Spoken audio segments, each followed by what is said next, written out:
Својата прва посета на Кочани, министерот за култура на Република Македонија Роберт Алагјозовски ја искористи да го посети објектот на Центарот за култура Бели Мугри. Од виденото во надворешниот и внатрешниот дел, Алагјозовски имаше две спротивни согледувања.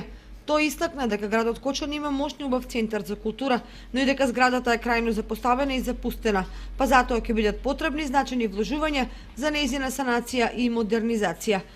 Прво сум секако воодушевен од архитектурата на овој објект, кој што во годините кога бил граден, бил очигледно граден и со голема естетска димензија, меѓутоа и мултифункционално и сето тоа убаво вкомпонирано како архитектура за да ги обаува сложените дејности на еден културен центар.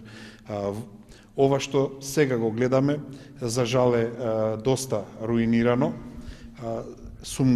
Некои домови кои сум ги посетил се и во полоша состојба, но се разбира има и културни центри кои што се во многу подобра состојба.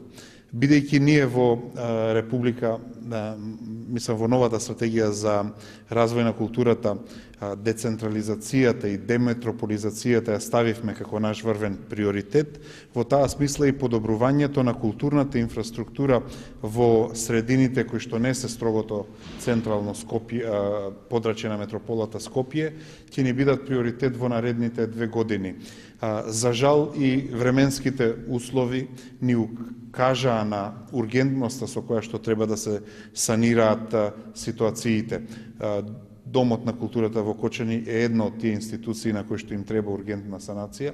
Денешната посета на Кочани, каде е дојден од покана на градоначалникот Николчо Илиев, Алагјозовски ќе ја искористи да ја проследи завршната вечер на новогодишниот концерт на Основното музичко училиште Ристо Јуруков.